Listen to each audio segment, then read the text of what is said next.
Martha, an 18-year-old university student from Florida, knew hardship.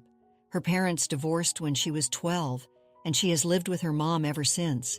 Last year, her father succumbed to cancer, a profoundly challenging experience as they were very close. He left her a significant amount of money in his will, accessible only when she turned 18. This year, Martha finally came of age, and her life took a sharp, unexpected turn. One day, her stepdad, Jordan, in his mid-40s and married to her mom for 5 years, called her into his room. Their relationship had always been strained, with Jordan often unkind, though Martha tried to remain civil for her mother's sake. "Hey, Martha," Jordan began. "I need to talk to you about something important." Martha braced herself, a knot of unease forming in her stomach. He brought up the money her father had left her.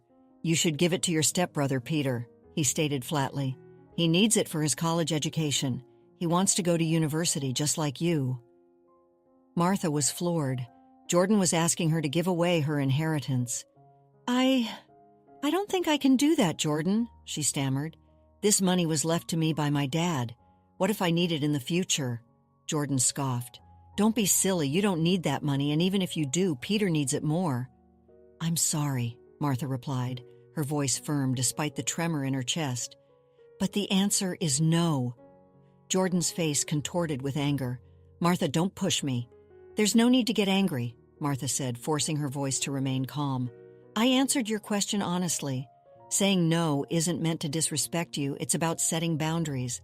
I'm standing my ground, and if you're getting mad because I said no, you need to think about your attitude. Don't forget, you're a guest in this house too, so let's be civil." Before Jordan could retort, Martha turned to leave. "Well, I don't think that's going to happen. Goodbye." Jordan's behavior didn't surprise her. She had always suspected he might make a play for her inheritance. What she hadn't expected was her mother's absence during this encounter. Hannah was out of town, which was why Jordan felt emboldened to boss Martha around. But Martha was on to his sneaky plans. Jordan followed her out of the room, scolding her, calling her a bad sister for not wanting to give money to Peter. "Hey," he barked, "don't walk away while I'm talking. You need to listen and do what's right." Suddenly, Peter emerged from his room, rubbing the sleep from his eyes. "What's going on? You two arguing woke me up." "Peter," Jordan said, "tell Martha about what we talked about earlier." Peter yawned. "Sure, what was it again?" "Oh, right, the inheritance money," Jordan prompted. "Yeah, Martha," Peter mumbled. "Dad and I were talking, and we demanded this money because of that important thing we talked about." "You mean the business?" Jordan supplied. "Right. What business?" Peter looked genuinely confused. "You said this money was for my university tuition," Jordan hissed. "Yeah, that's because that's what it's for, right?" Peter agreed, still half asleep. Yes, I completely forgot. I just woke up, you know. Yes, it's for university. I have an interest in attending university, and I demand the money for myself. Thanks." Martha couldn't help but smile a little at the absurdity of it all. "Well, that's a cute attempt, but not cute enough. The answer is still no." "Why not, Martha?" Jordan demanded. "He knows what he wants. This wasn't up for discussion. We're getting that money." "We'll see about that," Martha muttered under her breath, her heart pounding in her chest. The rest of the evening was thick with tension. While Jordan was known for his silly pranks and attempts to test Martha's patience, this new effort to seize her inheritance was unsettling. She saw a new side of him, immature and selfish. Martha was determined to tell her mother everything, but Jordan was insistent. "Don't tell Hannah anything," he warned. "Why not?" Martha challenged. "She's my mom. She deserves to know how I'm being treated." "Listen, I'm just trying to help you," Jordan said, his voice taking on a manipulative tone.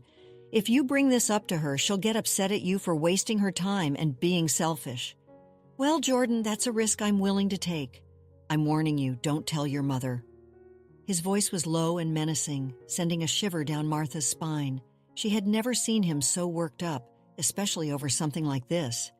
Something was going on, especially with that business Peter had let slip. They thought she wasn't smart enough to catch on, and Jordan's aggressive reaction to her telling her mother only confirmed her suspicions. As soon as she had a moment alone, Martha called her mom. "Hey, Mom, how are you doing?" "I'm good, baby. How about you?" "Not very well, Mom. Something's off with Jordan and Peter, especially Jordan. He's acting weirder than usual." Oh, Martha, don't be paranoid. I know you don't like him, but he's not weird. Mom, he asked me for the inheritance money. What? Really? He demanded to get the money, both him and Peter. That's not true, Hannah said, doubt lacing her voice. He wouldn't do that.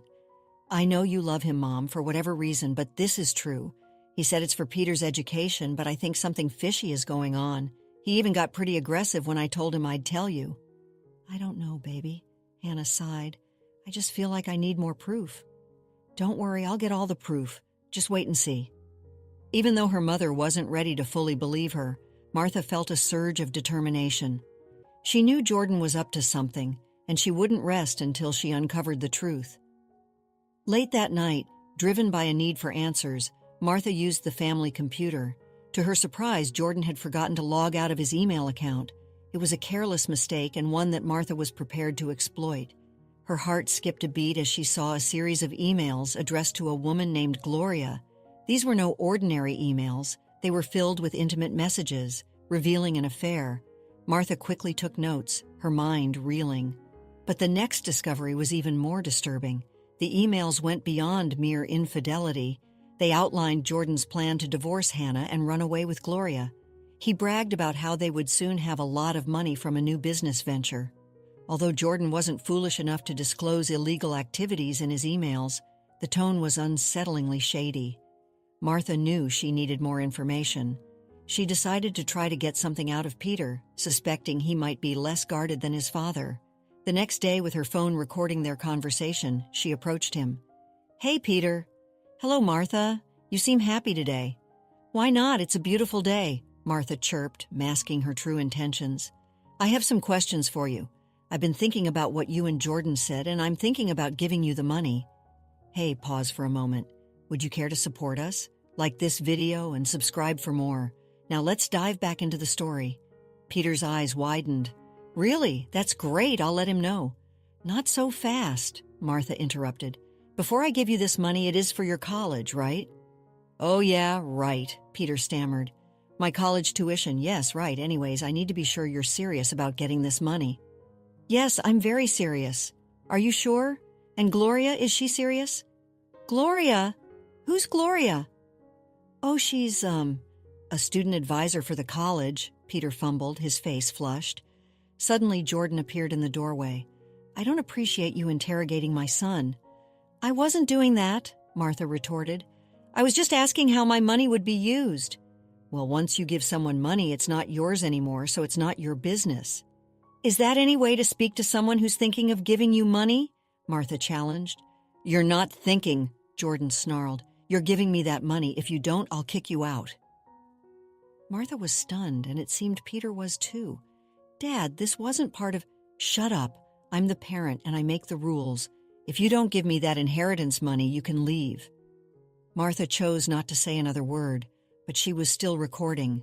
She had caught him red-handed, threatening her to get her inheritance. Shooting Jordan an icy glare, she retreated to her room, her mind racing. She began compiling all the evidence she had against him, the voice recordings and the screenshots of Jordan's emails to Gloria. It felt like those detective shows on TV where they pinned clues to a board connecting the dots. She was preparing for the storm that was about to break. Once she had everything she needed, Martha called her mother. Hello, Mom? Hey, love, how are you? Mom, are you sitting down? Why, what's wrong? I'm afraid I have some really bad news to share, and you won't like it. Martha then revealed everything she had discovered. Hannah initially denied it, refusing to believe it until Martha played the audio recording of Jordan threatening to kick her out of the house. As Hannah listened, her composure crumbled. Why would he say those things to you? Why would he do that to me? Why would he be so cruel? Because he's a bad man, Martha said softly, her heart aching for her mother. I'm sorry to say it, but you married a monster. This is just terrible. I can't believe I left you alone with those two sickos. Not. I'm coming home right now. You stay where you are. Have you locked your door? Yes, ma'am. I'm going to ruin that man and make sure he never shows his face in public again. When I'm done with him, he'll wish he never married me. That's the spirit, Mom. Now hurry up and get home. We need to make a plan. Hannah arrived several hours later, a whirlwind of anger and determination. She went straight to Martha's room and they embraced, tears flowing freely. Martha knew this news was devastating for her mother, but she was relieved to see Hannah's anger. It fueled her desire for justice. They talked for hours, their voices hushed but resolute. By the end, they had a plan. Hannah decided to hire a private investigator after Martha showed her the suspicious messages about Jordan's business. She felt strongly that the money wasn't going to be used for anything legal. This realization fueled her fury, the thought of a parent being so cruel and scheming towards their own family. They knew they couldn't handle this alone. Days turned into a week, and Jordan remained oblivious to the storm brewing around him. He couldn't understand why Hannah had come home early from her work trip, or why she was ignoring him. He feigned happiness, hoping to convince her of his innocence, but Hannah saw through his charade. She was ready to confront him. The private investigator shared their findings with Hannah, who then relayed the information to Martha. "I'm speechless. What did the investigator find?" Martha asked, her stomach clenching with anticipation. "Well, it turns out he's planning to use a laundromat for money laundering. It's an old trick, but effective if you're not caught." "Wow, that's not all, is it?" Martha said, already bracing herself for the next bombshell. "No, it's not. This woman, Gloria, whom he's cheating on me with, has a criminal record for drug-related activities. She's been arrested multiple times for conspiracy to sell illegal substances, so it wouldn't be surprising if their business involves drugs too." "That's unbelievable," Martha gasped. "I would have never expected this. I feel like a veil has been lifted from my eyes. Now I can see that the man I married isn't a man at all, but a sick and twisted person. When are we going to confront him, Mom?" "Right now, follow my lead. Wait, let me get my camera." They went to the living room where they found Peter and Jordan huddled together discussing their shady business. "And then we'll have to use this as a cover for our business. It's all going to be hidden, just act like you don't know and serve the customers." "Okay, but what about—" "Oh, hey everyone," Jordan said, his face suddenly brightening. "We're just finalizing stuff for Peter's college application." "Cut the act, Jordan," Hannah said, her voice cold and steady. "The game is up. We know everything." "What do you mean?" Jordan blustered, a nervous tremor in his voice.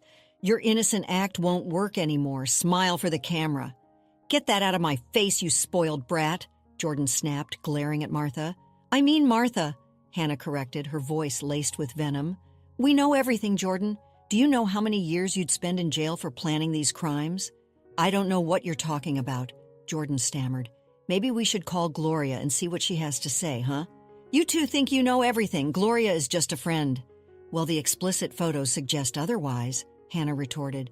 "Who even uses emails to cheat nowadays? It's so dumb." "You two went through my things. How dare you?" Jordan sputtered. "No, Jordan, how dare you?" Hannah's voice thundered through the room. "How dare you threaten my daughter multiple times to give you money that doesn't belong to you?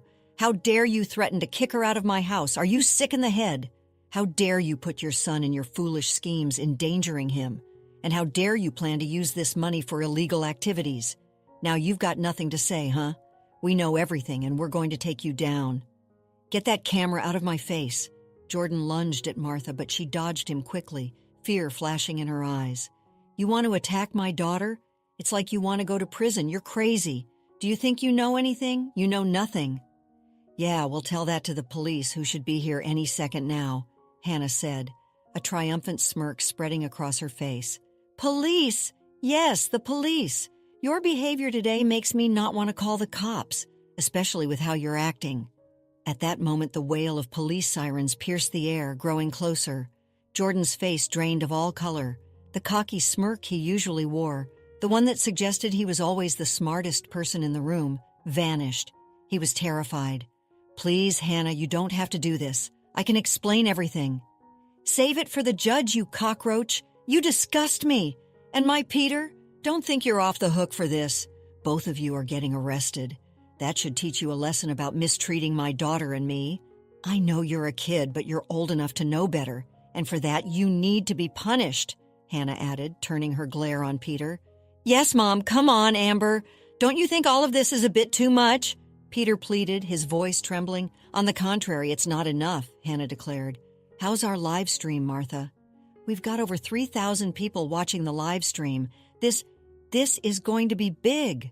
Oh, and in case it wasn't clear, Hannah said, her voice dripping with disdain, I want a divorce. That's right, folks. Over 3,000 people witnessed the whole mess, Martha exclaimed, a surge of adrenaline coursing through her. And surely enough, the news made it to local newspapers and tabloids. It was surreal to be in the middle of such a public scandal, with her ex-stepfather and his son exposed for the frauds they were. But it was also satisfying to see justice served. Jordan lost everything, his job, his friends, and even some family members who wanted nothing to do with him. He was facing serious charges for his schemes, and if the judge saw fit, he could spend up to 20 years behind bars.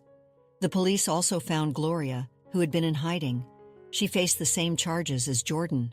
Life was good on Martha and Hannah's side. They grew closer than ever, their bond strengthened by their shared ordeal. On weekends, they would often relax on the patio, drinks in hand, laughing at how foolish and evil Jordan had been. Good riddance, Hannah would say, raising her glass. Good riddance indeed, Martha would echo, a genuine smile gracing her lips for the first time in a long time. Let's conclude our story with the sweet taste of justice and the warmth of a mother-daughter bond rekindled. Jordan, the scheming stepfather, faced the consequences of his actions, his carefully constructed world crumbling around him. He was left with nothing but the bitter reality of his betrayal. Gloria, his partner in crime, met a similar fate, her shadowy past catching up to her. As for Martha and Hannah, they emerged from the ordeal stronger than ever. The inheritance, once a source of conflict, became a symbol of Martha's independence and her father's enduring love. They used it wisely, ensuring their future was secure. The experience taught them the importance of trust, resilience, and the unbreakable bond between a mother and daughter. Their story serves as a reminder that even in the darkest of times, truth and love will always prevail. After experiencing the full journey of our story, we'd love to hear your thoughts. How did the story resonate with you? Don't forget to like, subscribe, and stay blessed. Thank you for watching, and see you in the next story.